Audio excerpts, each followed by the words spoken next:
श्रीराम समर्थ श्रीराम. भाग 19. संध्याकाळी नरहरी जगदंबेच्या देवळामध्ये सद्गुरूंच्या दर्शनाला गेले. गोविंद स्वामींच्या भोवती काही भक्त मंडळी बसली होती. नरहरी समोर येताच त्यांनी मोठ्या प्रेमानं जवळ बसवून घेतलं. जणू नरहरी त्यांच्या खूप जुन्या ओळखीचे आहेत असंच गोविंद स्वामींचं वागणं होतं. स्वानंद स्वामींनी भेटीला पाठवल्याचं नरहरींनी सांगितलं. गोविंद स्वामींनी आपल्या सद्गुरूंची खुशाली विचारली, इतर माहितीच्या व्यक्तींची चौकशी पण केली आणि संभाषण हळूहळू घनदाट होत गेलं. संभाषणाच्या ओघामध्ये नरहरींनी सांगितलं, प्रापंचिक आधिव्याधींनी गांजला गेलोय. परमार्थाची आस लागलीये, पण निर्वाह चिंतेने सदा ग्रासलोय. काळाच्या ओघामध्ये आचारधर्म सुद्धा नीट होत नाही, पाळता येत नाही. पोटासाठी मिळवण्याच्या प्रयत्नामध्ये वेळ जातो. शास्त्राभ्यासही नीट होत नाही. मोठी खंत वाटते. गोविंद स्वामी हे सर्व निवेदन ऐकत होते. पण गोविंद स्वामींना आपल्या या शिष्याचा खरा अधिकार समजला होता. नरहरी काही म्हणत असले तरी त्यांचं पूर्व सुकृत आणि प्रारब्धानी येणारे प्रतिबंध त्यांनी जाणले होते. नरहरी स्वतःला जडमूढ आणि अज्ञानी म्हणवून घेतायत याचा खरा अर्थ त्यांनी एका दृष्टिक्षेपामध्येच ओळखला होता. नरहरी अहंकार रहित आहेत. त्यांचं मन शुद्ध आहे. अपापविद्ध म्हणजे पापाचा मनाला स्पर्शही झालेला नाही असं आहे. नरहरी विनयशील आहेत आणि परमार्थासाठी योग्य अधिकारी आहेत हे त्यांनी पूर्णतया ओळखलं होतं. त्यांनी कृपा दृष्टीने नरहरीकडे पाहिलं आणि म्हणाले, ईश्वर कृपेने मनात भक्ती उपजलीये. सरळपणा आहे म्हणून स्वतःच्या मर्यादा मोकळेपणाने सांगता आहात. गोविंद स्वामींच्या मुखातून आशीर्वादपर अमृतवाणी प्रगटली. ईश्वर तुमच्यावर प्रसन्न आहे. इथून पुढे तुमचा अभ्युदय घडणार आहे. तुमच्यावर प्रसन्न झालेला भगवंत तुमच्याकडून अमृत मोलाचं थोर कार्य करून घेणार आहे. उद्या सकाळी आमच्या घरी यावं, दीक्षा मिळेल. खोल गुहेच्या अगदी आतून गोविंद स्वामींचा आवाज येतोय. सर्व दिशातून तो घुमतोय असंच नरहरींना वाटलं. त्यांच्या मनानं एका वेगळ्याच भावराज्यामध्ये आता प्रवेश केला होता. दुसऱ्या दिवशी पहाटे नरहरी उठले. स्नान संध्या आटोपून गोविंद स्वामींच्या घरी येऊन त्यांच्या समोर उभे ठाकले. सात्विकतेचं तेज त्यांच्या मुखावरून ओसंडत होतं. शुचितेचं वस्त्रच लेऊन हा वैराग्यशील शिष्य समोर उभा आहे असं गोविंद स्वामींना वाटलं. संतुष्टपणाने ते म्हणतायत, देवघरात चलावं. दीक्षा आणि उपदेश भगवान श्रीकृष्ण स्वतः देणार आहेत. गुरुमुखातून बाहेर पडलेले ते शब्द त्या घरात चारही भिंतींमध्ये घुमले आणि वाऱ्यावर वाहत वाहत दाही दिशामध्ये भरून राहिले. त्या शब्दांनी सार ब्रह्मांड व्यापून टाकलं. एका भावावस्थेत नरहरी गोविंद स्वामींच्या मागोमाग देवघरात गेले.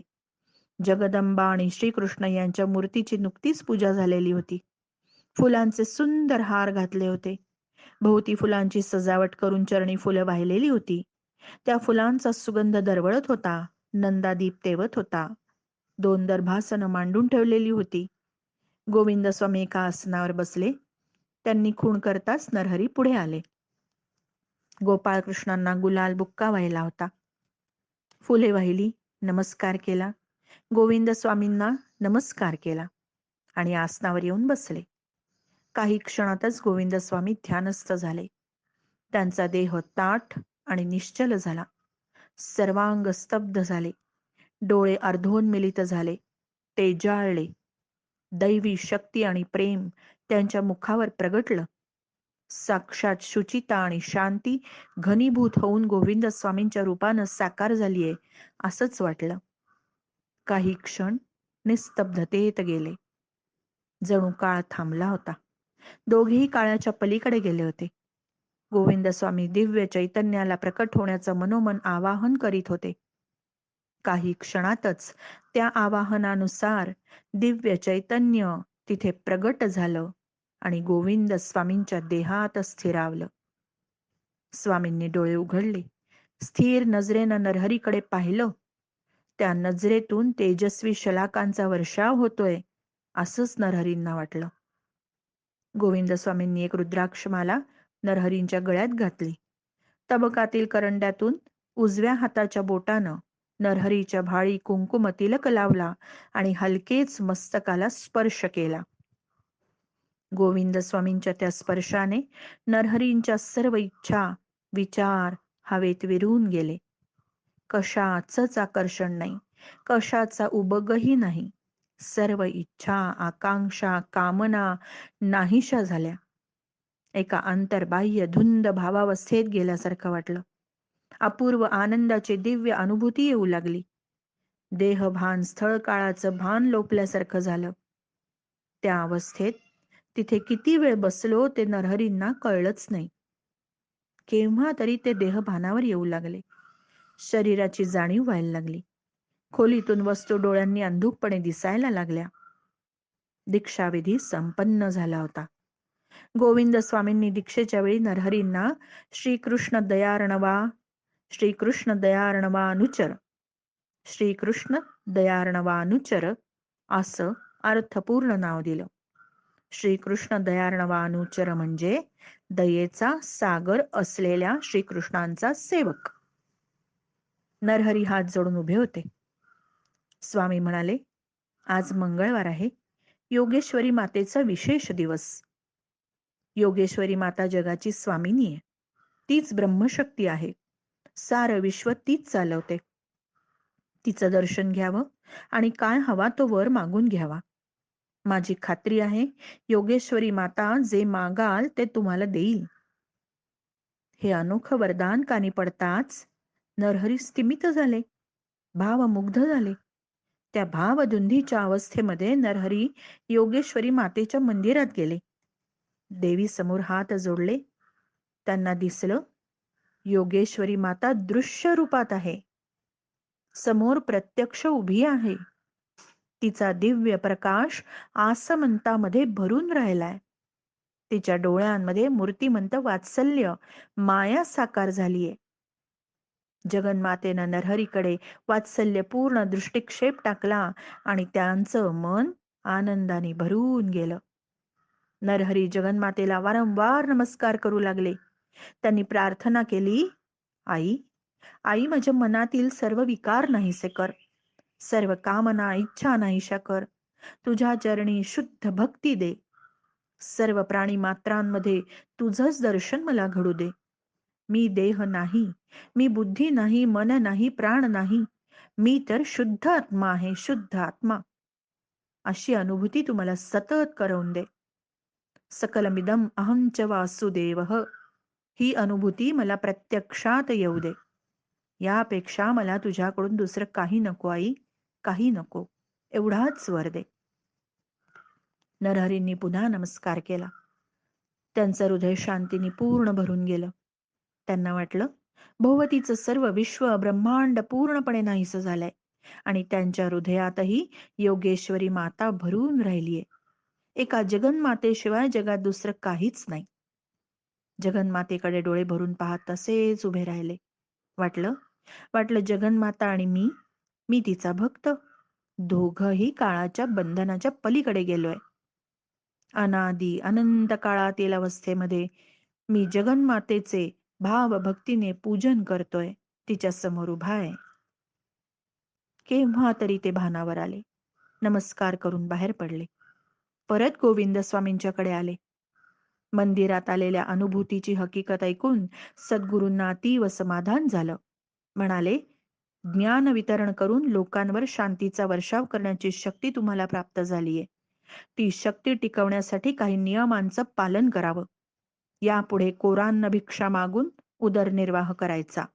अग्निहोत्राचं व्रत घ्यायचं. हे व्रत आजन्म पाळायचं. परान्न यापुढे वर्ज्य. गुरुघरचं अन्न किंवा भगवंताचा प्रसाद देखील कोरडी भिक्षा या स्वरूपामध्येच घ्यायचा. दुसऱ्याच्या अग्नीवर शिजवलेलं अन्न यापुढे तुम्हाला जन्मभर कधीही स्वीकारता येणार नाही. नरहरी प्राण कानात आणून सद्गुरूंचा प्रत्येक शब्द ऐकत होते. गोविंद स्वामी पुढे म्हणाले, रोज फक्त 5च घरात कोरांना भिक्षा मागायची. घरापुढे घरापुढे उभं राहायचं. जय जय श्री कृष्ण दयार्णव, जय जय श्री कृष्ण दयार्णव असे शब्द फक्त उच्चारायचे. त्याशिवाय इतर काहीही शब्द मुखातून येता कामा नयेत. एक नवी काव्य रचना करून ती प्रथम गाऊन दाखवायची आणि मगच त्या घरातून पुढे आलेली कोरांना भिक्षा स्वीकारायची. हे नियम आजन्म पाळले म्हणजे प्राप्त झालेल्या सर्व आंतरिक शक्ती अधिक अधिक विकसित होत जातील आणि तुमच्या हातून फार मोठं धर्मजागरणाचं कार्य घडून येईल. नरहरी भक्तिभावानं उथमलेल्या स्वरात हात जोडून म्हणाले, सद्गुरूंची आज्ञा शिरसावंद्य आहे.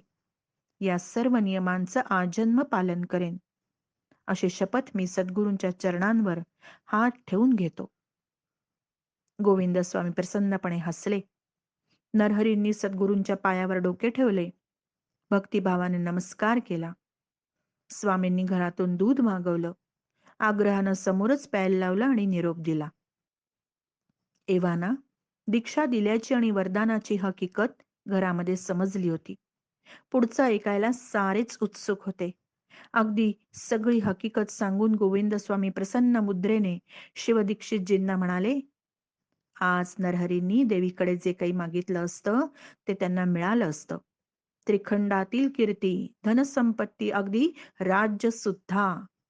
पण ऐहिकातलं काहीच मागावंसं वाटलं नाही त्यांना. देवीकडे नरहरींनी अद्वैत अनुभूती मागितली. केवढं पूर्वसुकृत घेऊन नरहरी आलेत. भक्तांच्या अनेक श्रेण्या असतात. त्यातली सर्वोच्च कोटीची श्रेणी म्हणजे ईश्वर कोटीचे भक्त. प्रल्हाद, नारद, ज्ञानदेव, एकनाथ महाराज, थोर भक्तांची ईश्वर कोटीची श्रेणी. याच मालिकेतले आहेत नरहरी. दीक्षा देणाऱ्यालाही धन्यता वाटावी असे. श्रीराम समर्थ. श्रीराम.